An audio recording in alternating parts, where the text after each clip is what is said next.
नमस्कार मित्रों, इल्विन क्लासेस के YouTube प्लेटफॉर्म पे आपका बहुत बहुत स्वागत है। मेरा नाम विवेक है। आज हम लोग एक चर्चित मुद्दे पर बात करेंगे।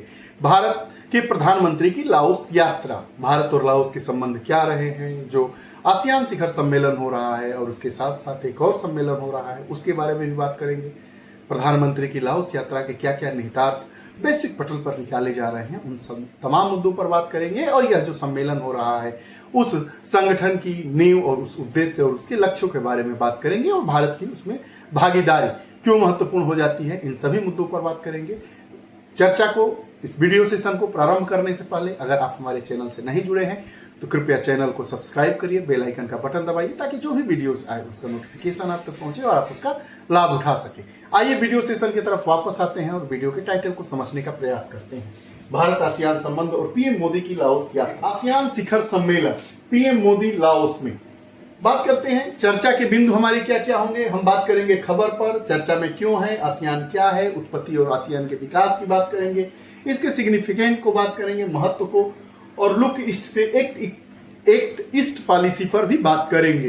पहले भारत की जो पॉलिसी थी वो लुक ईस्ट की पॉलिसी थी, अब एक्ट ईस्ट की पॉलिसी भारत की हो गई है। दोनों में क्या अंतर है, इस पर भी हम बात करेंगे। तो आइए एक एक कर सभी मुद्दों को हम समझने का प्रयास करते हैं। खबर पर, खबर क्या है, PM Modi to visit Laos for ASEAN East Asia summit. PM Modi Laos की यात्रा कर रहे हैं आसियान शिखर सम्मेलन में। अब बात करते हैं चर्चा में क्यों है। प्रधानमंत्री 10-11 अक्टूबर को लाओस में थे। 21वें आसियान शिखर सम्मेलन हो रहा था। अब देखिए यह कौन सा संघ है, आसियान भारत शिखर सम्मेलन कौन सा है, प्रश्न पूछेगा कि जब लाओस अध्यक्षता कर रहा था तो यह कौन सा आसियान का शिखर सम्मेलन था, 21वीं। और उसी में एक और शिखर सम्मेलन होता है जिसको नाम दिया जाता है पूर्वी एशिया शिखर सम्मेलन, यह 19वां था। दो प्रश्न है, यह आसियान का चौथा शिखर सम्मेलन था तो 21वां था, और पूर्व एशिया शिखर सम्मेलन कौन सा था तो 19वां था। अब जो आसियान का वर्तमान में अध्यक्ष कौन सा है, लाओस है, और लाओस ही इनकी मेजबानी कर रहा है, इन सम्मेलनों की मेजबानी कर रहा है। आगे भारत आसियान के बीच व्यापक रणनीतिक साझेदारी की प्रगति की समीक्षा होगा और भविष्य की दिशा यह सम्मेलन तय करेगा। आइए देखते हैं, ये वाला हिस्सा जो है वो लाओस है और ये है हमारा भारत। तो यह भारत और लाओस है, लाओस की स्थिति को हम समझ गए हैं। आसियान क्या है, तो आसियान का पहले पूरा नाम जानते हैं। हिंदी में आसियान को दक्षिण पूर्व एशियाई राष्ट्रों का संगठन कहते हैं। दक्षिण पूर्व एशियाई राष्ट्रों का संगठन क्या है, हमारा आसियान है। इसको अंग्रेजी में क्या कहते हैं, association of south east Asian nation, association of south east Asian nation. और यह क्या है, एक क्षेत्रीय समूह है, एक क्षेत्र विशेष का समूह है। किस क्षेत्र विशेष का, कि दक्षिण पूर्व एशियाई राष्ट्र जैसे क्षेत्र हैं उसका एक यह संगठन है। इसका उद्देश्य क्या था, तो जो आसियान है उसका यह उद्देश्य था, एम था कि जो इसके सदस्य देश हैं उन सदस्य देशों के मध्य आर्थिक और सुरक्षा सहयोग को बढ़ावा देना। जो आर्थिक और सुरक्षा क्षेत्र को बढ़ावा देने के उद्देश्य से आसियान का गठन किया गया था। यह दक्षिण पूर्व एशिया संघ 1961 में आया, आर्थिक, सांस्कृतिक, सामाजिक सहयोग को बढ़ावा देने के लिए। और यही जो दक्षिण पूर्व एशिया संघ था, यही बाद में चलकर दक्षिण पूर्व एशियाई राष्ट्रों का संगठन हो गया, आसियान हो गया।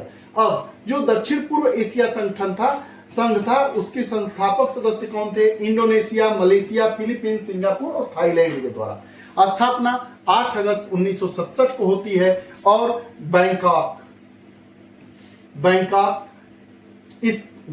घोषणा के द्वारा होती है और वहीं पर हस्ताक्षर होता है। इसका आदर्श वाक्य क्या था, इसका आदर्श वाक्य था, एक दृष्टि, एक पहचान, एक समुदाय। एक दृष्टि, एक पहचान, एक समुदाय, यह प्रश्न पूछा जा सकता है। और इसका सचिवालय कहाँ है, आसियान का सचिवालय इंडोनेशिया के जकार्ता में स्थित है। इस समय इसके 10 सदस्य देश हैं, ब्रुनेई है, कंबोडिया है, इंडोनेशिया है, लाओस है, Malaysia, Myanmar, Philippines, Singapore, Thailand और वियतनाम। आसियान का भारत सदस्य नहीं है। 10 सदस्य हैं, कौन कौन से हैं, ब्रुनेई है, कंबोडिया है, इंडोनेशिया है, लाओस है, मलेशिया है, म्यांमार है, फिलीपींस है, सिंगापुर, थाईलैंड और वियतनाम है। ये पूरा मैप है आसियान का, आसियान के जो सदस्य देश हैं। कौन कौन से देश हैं? देखिए, ये म्यांमार के सटा हुआ लाओस, सटा मतलब पूरब की तरफ, और इसके उत्तर में थाईलैंड है, और थाईलैंड के आप सीधे आएंगे ये देखिए आसियान देशों का पूरा मैप। सबसे ऊपर उत्तर में कौन सा है? म्यांमार से थोड़ा सा पूरब की तरफ बढ़िए, पूरब दक्षिण की तरफ बढ़िए, लाओस आएगा। लाओस के दक्षिण में थाईलैंड है, थाईलैंड के दक्षिण में कंबोडिया है, कंबोडिया से दक्षिण में आएंगे मलेशिया है, ब्रुनई है, मलेशिया के दक्षिण में सिंगापुर है, उसके बाद इंडोनेशिया है, वियतनाम है, फिलीपींस है। ये सब पूरे देश हैं जो Brunei, Cambodia, Indonesia, Laos, Malaysia, Vietnam, Thailand, Singapore, Philippines और म्यांमार, यह आसियान संगठन है। अब प्रश्न यह उठता है कि भारत तो आसियान का सदस्य है नहीं, लेकिन भारत क्यों आसियान देशों के साथ शिखर सम्मेलन में उपस्थित होता है? इसके क्या निहितार्थ है? आइए इस पर हम आगे बात करते हैं। प्रथम आसियान शिखर सम्मेलन कब होता है? 1976 में क्षेत्रीय शांति और स्थिरता की प्रतिज्ञा के साथ। मैत्री सहयोग संधि एक्ट 1976 में होता है। शांतिपूर्ण संबंधों और सहयोग के लिए एक रूपरेखा तैयार की जाती है। 1992 में होता है आसियान मुक्त व्यापार क्षेत्र, जिसको हम आफ्टा कहते हैं, ASEAN free trade area, ASEAN मुक्त व्यापार क्षेत्र। इसमें सदस्य देशों के बीच एक मुक्त व्यापार पर समझौता होता है, एक मुक्त व्यापार क्षेत्र बनाया जाता है। आसियान चार्टर 2008 में होता है। अब इसमें बात यह की जाती है कि जो संगठन के लिए कानूनी ढांचा तैयार किया जाएगा और संस्थागत ढांचे को कैसे मजबूत किया जाएगा। आसियान आर्थिक समुदाय AEC, आसियान इकोनॉमिक कम्युनिटी की बात होती है वर्ष 2015, और इसका उद्देश्य होता है सदस्य देशों की अर्थव्यवस्थाओं को कैसे हम विकसित करें, एकीकृत करना और क्षेत्रीय आर्थिक विकास क्षेत्र को बढ़ावा देना इसके प्रमुख लक्ष्यों में घोषित किया जाता है। और आसियान क्षेत्रीय व्यापक आर्थिक भागीदारी में शामिल हुआ 2020। आसियान क्षेत्रीय व्यापक आर्थिक भागीदारी में शामिल होता है वर्ष 2020 में, और आसियान सदस्य मुक्त व्यापार समझौते में समूह के रूप में महत्व, क्षेत्रीय समूह के रूप में इसका क्या महत्व है, आइए इस पर बात करते हैं। तो क्षेत्रीय स्थिरता की बात होती है, TAC और AFR पर हस्ताक्षर होता है। आर्थिक विकास की अगर बात की जाए तो इनकी जनसंख्या 630 मिलियन है 2021 से। व्यापार और निवेश के लिए एक गतिशील और तेजी से विस्तार करने वाला यह एक बाजार होता है। विनिर्माण और व्यापार का एक प्रमुख केंद्र है। यह विश्व में चौथा सबसे बड़ा निर्यातक है, विश्व में चौथा सबसे बड़ा निर्यातक भी है। सांस्कृतिक विविधता की भी इसकी बात होती है। तमाम संस्कृतियों, भाषाओं और धर्मों की समृद्ध और विविध श्रेणी है। अंतर सांस्कृतिक आदान प्रदान और सहयोग के अवसर यहाँ पर है। रणनीतिक स्थान भी है, राजनयिक इसके जुड़ाव भी हैं, और भारत, जापान, न्यूजीलैंड, चीन, दक्षिण कोरिया आदि कई देशों के साथ FT है। AFT मतलब आसियान फ्री ट्रेड एग्रीमेंट की बातें की जा रही है। यह आसियान का केवल भारत के साथ ही नहीं, भारत के साथ साथ ही जापान, न्यूजीलैंड, चीन, दक्षिण कोरिया आदि कई देशों के साथ इस प्रकार का समझौता हुआ है। क्या है act east policy? Act east, act मतलब किसी चीज को मूर्त रूप देना। तो भारत के प्रधानमंत्री ने एक्ट ईस्ट पॉलिसी के 4C का उल्लेख किया है। जो हमारे भारत के प्रधानमंत्री हैं वह एक्ट ईस्ट पॉलिसी के 4C का, और 4C क्या होते हैं? 4C मतलब 4C। C पहला culture, commerce, connectivity and capacity building. संस्कृति को हम बढ़ाएंगे अर्थात कल्चर, वाणिज्य को बढ़ाएंगे, कॉमर्स, संपर्क करेंगे आसियान के साथ, कनेक्टिविटी को बढ़ा दिए, और क्षमता निर्माण मतलब कैपेसिटी बिल्डअप की बात होंगी। तो भारतीय प्रधानमंत्री के द्वारा एक्ट ईस्ट पॉलिसी के 4C का उल्लेख किया गया है। मतलब 4C के माध्यम से हम एक्ट ईस्ट पॉलिसी को मूर्त रूप देंगे। वह 4C में पहला क्या है?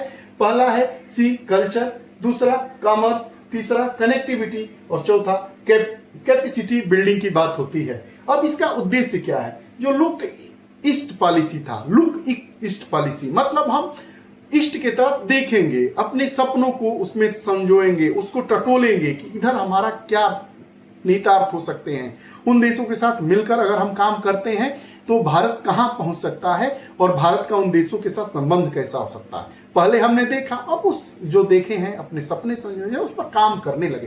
तो वही बात कह रहा है कि जो लुक ईस्ट पॉलिसी का विस्तार करके व्यापक संबंध स्थापित करना इसका उद्देश्य है एक्ट ईस्ट पॉलिसी का। आर्थिक महत्व पर हम अपने प्रयासों को बढ़ाएंगे, सामरिक और सांस्कृतिक संबंधों को मजबूत करेंगे, क्षेत्रीय सुरक्षा और रणनीतिक संबंधों पर भी हम जोर देने की बात कर रहे हैं। फोकस क्या है? आसियान के साथ साथ पूर्वी एशिया और प्रशांत क्षेत्र के देशों के साथ बहुआयामी सहयोग को बढ़ावा देना भारत का फोकस है।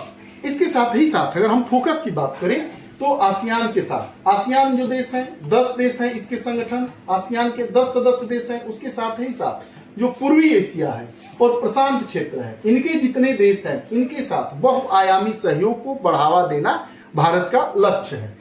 जो चाहे वह सामरिक सहयोग हो, चाहे रक्षा के क्षेत्र में सहयोग हो, चाहे समुद्री सुरक्षा है, यह सामरिक सहयोग, रक्षा और समुद्री सुरक्षा, यह 3 क्षेत्रों को प्रमुखता दी जाएगी। इनके अनुसरण में भारत क्वाड नामक इंडो पैसिफिक और अनौपचारिक समूह के आख्यान में शामिल हो गया है। क्वाड का अभी सम्मेलन हुआ था। क्वाड 4 देशों का समूह है। कौन कौन से देश उसमें है? अमेरिका, ऑस्ट्रेलिया, जापान और भारत उसमें शामिल हो गया है और इसी की रूपरेखा को एक भारत तैयार कर रहा है। भारत की लाओस यात्रा एक बहुत ही बड़ी यात्रा मानी जा रही है, जो भारत का पूर्वी देशों के साथ ही साथ प्रशांत हिंद के जो देश हैं उनके साथ एक बहुत बड़ी साझेदारी सामरिक स्तर पर, रक्षा के स्तर पर और समुद्री सुरक्षा को लेकर बढ़ने जा रही है। ये रहा पूरा मामला। तो निश्चित तौर पर भारत के प्रधानमंत्री की लाओस यात्रा भारत के लिए सामरिक संबंधों में, सामरिक क्षेत्र में, रक्षा के क्षेत्र में, समुद्री सुरक्षा के क्षेत्र में एक मील का पत्थर साबित होने वाला है। ये रहा आज का वीडियो सेशन। आपको हमारा वीडियो सेशन कैसा लगा कमेंट बॉक्स में जरूर बताइएगा। हम प्रतिदिन ऐसे ही वीडियोस के साथ उपस्थित होते रहते हैं, जो जानकारी भरी कक्षाएं होती हैं परीक्षा की दृष्टि से ही और सामान्य जानकारी के हिसाब से भी। अनर्गल बातें नहीं होती है, हम टू द पॉइंट बात करते हैं। राजनीतिक मुद्दों पर हम बात नहीं करते हैं, सीधे जानकारी वाली कक्षाएं होती हैं। आपको अगर हमारी कक्षाएं पसंद आती होंगी तो अपने मित्रों तक, अपने परिवारजन तक इसको शेयर करिएगा, बेल आइकन का बटन दबाइएगा, चैनल को सब्सक्राइब करिएगा ताकि जो भी वीडियोस आए उसका नोटिफिकेशन आप तक पहुंचे और आप उसका लाभ उठा सके। बहुत बहुत धन्यवाद।